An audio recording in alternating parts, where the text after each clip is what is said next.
بسم اللہ الرحمن الرحیم۔ السلام علیکم ناظرین، آپ دیکھ رہے ہیں یوٹیوب چینل۔ محترم ناظرین و سامعین، آج کی ویڈیو میں ہم آپ کو بتائیں گے غزوہ احد کے متعلق، اور اس میں آپ صلی اللہ علیہ وآلہ وسلم کے چہرہ انور کا زخمی ہونا اور دندان مبارک کا شہید ہونا بھی ذکر کریں گے۔ ویڈیو کی جانب جانے سے پہلے آپ تمام احباب سے ایک دفعہ پھر گزارش ہے کہ میرے چینل کو سبسکرائب کیجئے، ویڈیو کے اینڈ تک دیکھیے اور سنیے گا، اور لائک اور کامنٹ کیجیے گا۔ تو چلتے ہیں ویڈیو کی جانب۔ محترم سامعین و ناظرین، احد مدینہ کے قریب ایک پہاڑ ہے جس جگہ جہاد ہوا ہے، اسی جگہ حضرت ہارون علیہ السلام کی قبر بھی ہے۔ محترم ناظرین، جمہور کا اتفاق ہے کہ شوال 3 میں یہ معرکہ ہوا۔ تاریخ میں مختلف اقوال بھی ہیں، 7، 8 اور 9، 10، 11۔ بہرحال بدر کے شکست خوردہ مشرکین نے سال بھر کے بعد جب کچھ ہوش سنبھالا تو انتقام کی حرارت بڑھنے لگی، اور اس مرتبہ اہتمام سے مدینہ پر چڑھائی کا ارادہ کیا، اور اس غرض کے لیے 3000 نوجوانوں کا لشکر پورے ساز و سامان کے ساتھ مدینہ کی طرف بڑھایا، جن میں 700 زریں، 200 گھوڑے، 3000 اونٹ تھے۔ 14 عورتیں بھی اس غرض کے لیے ساتھ کی کہ مردوں کو غیرت دلائیں، اور اگر بھاگیں تو لعنت و ملامت سے شرمندہ کریں۔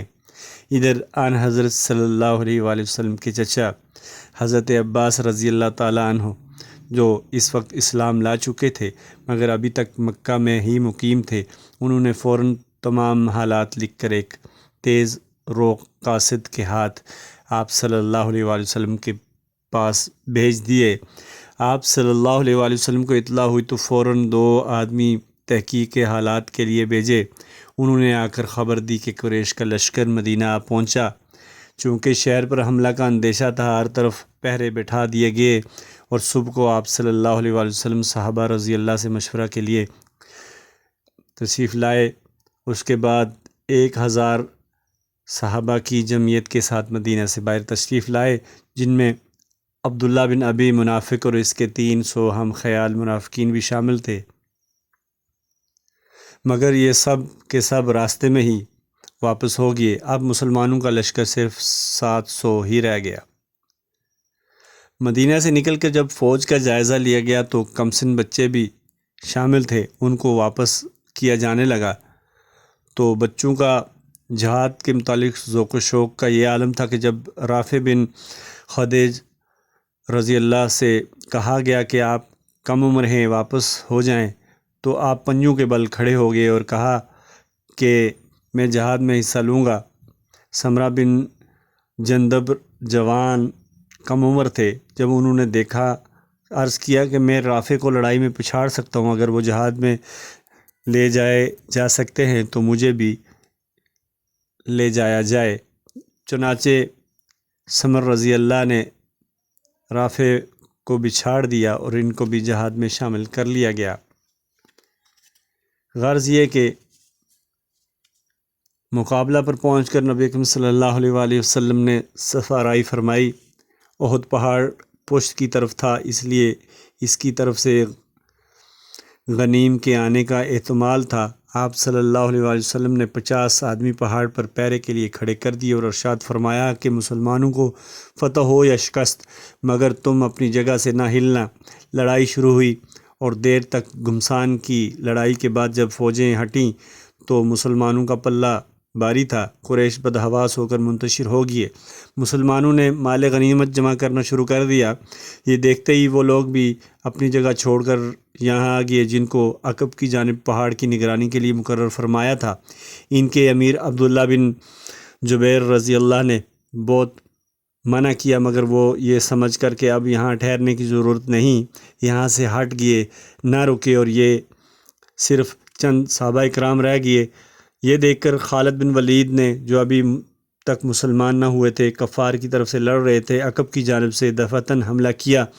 عبداللہ بن جبیر رضی اللہ اور ان کے باقی ماندہ چند ساتھیوں نے نہایت جام بازی کے ساتھ ان کا مقابلہ کیا، بالآخر سب کے سب شہید ہو گئے۔ اب راستہ صاف ہو گیا تو خالد بن ولید اپنے دستے کے ساتھ مسلمانوں پر ٹوٹ پڑے اور دونوں فوجیں اس طرح مل گئیں کہ خود مسلمانوں کے ہاتھ مارے گئے۔ مصعب بن عمیر رضی اللہ شہید ہوئے، چونکہ آپ صلی اللہ علیہ وسلم کے مشابہت ان کی شہادت سے یہ مشہور ہو گیا کہ آپ صلی اللہ علیہ وسلم شہید ہو گئے۔ بعض روایات میں ہے کہ کسی شیطان یا مشرک نے آواز دے کر آپ صلی اللہ علیہ وسلم کو قتل ہونے کے بارے میں بتایا۔ اس خبر پر مسلمانوں کی فوج میں مایوسی چھا گئی، بڑے بڑے بہادروں کے پیر اکھڑ گئے، لیکن جب بہت سے جانباز لوگ اس وقت بھی برابر سرگرم قتال تھے، مگر سب کی نگاہیں اسی کعبہ مقصود صلی اللہ علیہ وسلم کو اشتیاق کے ساتھ ڈھونڈ رہی تھیں۔ سب سے پہلے حضرت کعب بن مالک رضی اللہ کی نظر آپ صلی اللہ علیہ وسلم پر پڑی تو انہوں نے خوشی سے پکارا کہ مبارک ہو، آپ صلی اللہ علیہ وسلم یہاں بخیر و عافیت تشریف فرما ہے۔ یہ سنتے ہی صحابہ کرام آپ صلی اللہ علیہ وسلم کی طرف دوڑ پڑے، مگر ساتھ ہی کفار نے بھی سب کی طرف سے ہٹ کر اسی رخ پر حملہ کیا اور کئی مرتبہ آپ صلی اللہ علیہ وسلم پر حملہ ہوا، مگر آپ محفوظ رہے۔ ایک مرتبہ جب کفار نے ہجوم کیا تو ارشاد ہوا، کون مجھ پر جان دیتا ہے؟ حضرت زیاد بن سکین رضی اللہ مع 4 اصحاب کے آگے بڑھے، سب کے سب نہایت دلیرانہ جانبازی کے ساتھ شہید ہو گئے۔ جب زیاد رضی اللہ زخمی ہو کر گرے تو ارشاد فرمایا کہ ان کا لاشا قریب لاؤ۔ لوگ اٹھا کر لائے۔ اس وقت تک کچھ جان باقی تھی، قدموں پر منہ رکھ دیا اور اسی حالت میں جان دے دی۔ قریش کا مشہور بہادر عبداللہ بن قمیح صفوں کو چیرتا ہوا آگے بڑھا اور آپ صلی اللہ علیہ وسلم کے چہرہ انور پر تلوار ماری، جس سے 2 کڑیاں چہرہ مبارک میں گھس گئیں اور ایک دندان مبارک شہید ہو گیا۔ حضرت صدیق اکبر رضی اللہ کڑیوں کو زخم سے نکالنے کے لیے آگے بڑھے تو ابو عبیدہ بن جراح رضی اللہ نے قسم دی کہ خدا کے لیے یہ خدمت مجھے کرنے دو، اور خود آگے بڑھ کر ہاتھ کے بجائے منہ سے ان کڑیوں کو کھینچا تو پہلی مرتبہ ایک کڑی نکلی، مگر ساتھ ہی اس کے زور سے ابو عبیدہ رضی اللہ کا ایک دانت بھی گر گیا۔ یہ دیکھ کر دوسری کڑی نکالنے کے لیے پھر حضرت صدیق اکبر رضی اللہ بڑھے تھے تو ابو عبیدہ رضی اللہ نے پھر قسم دے کر ان کو روکا اور خود ہی دوبارہ اسی طرح منہ سے دوسری کڑی نکالی، جس کے ساتھ ابو عبیدہ رضی اللہ کا دوسرا دانت بھی ٹوٹ کر گر گیا۔ آپ صلی اللہ علیہ وسلم ایک گڑھے میں گر پڑے جو کفار نے اس لیے بنایا تھا کہ مسلمان اس میں گریں۔ یہ دیکھ کر جانباز صحابہ آپ صلی اللہ علیہ وسلم پر چھا گئے۔ تیروں اور تلواروں کی بارش ہو رہی تھی، مگر یہ سب اصحابہ اپنے اوپر سہ رہے تھے۔ حضرت ابو دجانہ رضی اللہ جھک کر آپ صلی اللہ علیہ وسلم کی ڈال بن گئے۔ جو تیر آتا ان کی پشت پر لگتا تھا، حضرت طلحہ نے تیروں اور تلواروں کو اپنے اوپر روکا، جس کے ساتھ ان کا ہاتھ بھی کٹ گیا، اور جنگ کے بعد دیکھا گیا تو ان کے بدن پر 70 سے زیادہ زخم تھے۔ ابو طلحہ رضی اللہ ایک ڈال کے ذریعے آپ صلی اللہ علیہ وسلم کی حفاظت کر رہے تھے۔ آپ صلی اللہ علیہ وسلم جب گردن اٹھا کر فوج کی طرف دیکھتے تو ابو طلحہ رضی اللہ کہتے، یا رسول اللہ آپ سر نہ اٹھائیے، نصیب اعداء کوئی تیر نہ لگ جائے، اس کے لیے آپ صلی اللہ علیہ وسلم سے پہلے میرا سینہ موجود ہے۔ ایک صحابی نے عرض کیا، یا رسول اللہ اگر میں قتل ہو گیا میرا ٹھکانہ کہاں ہوگا؟ آپ صلی اللہ علیہ وسلم نے فرمایا کہ جنت میں۔ تو ان صحابی کے ہاتھ میں کچھ کھجوریں تھیں، وہ کھا رہے تھے۔ یہ سنتے ہی انہیں پھینک کر سیدھے مارکے میں پہنچے اور سرگرم قتال ہونے کے بعد شہید ہو گئے۔ یہ قریش بدبخت بے رحمی کے ساتھ آپ صلی اللہ علیہ وسلم پر تیر تلواریں برسا رہے تھے، مگر رحمت للعالمین کی زبان سے یہ الفاظ تھے، اے میرے پروردگار میری قوم کو بخش دے کیونکہ وہ نہیں جانتے۔ چہرہ انور سے خون جاری تھا اور سراپا رحمت صلی اللہ علیہ وسلم اس کو کسی کپڑے وغیرہ سے پونچھتے جاتے تھے اور فرمایا کہ اگر اس خون کا ایک قطرہ بھی زمین پر گر گیا تو سب پر عذاب خداوندی نازل ہو جانا تھا۔ اس غزوہ میں کفار کے صرف 22 یا 23 آدمی مارے گئے، لیکن مسلمانوں میں سے 70 کے قریب مسلمانوں کو اس جنگ میں فتح ہوئی۔ اللہ تعالیٰ نے ان کو فتح سے ہمکنار کیا۔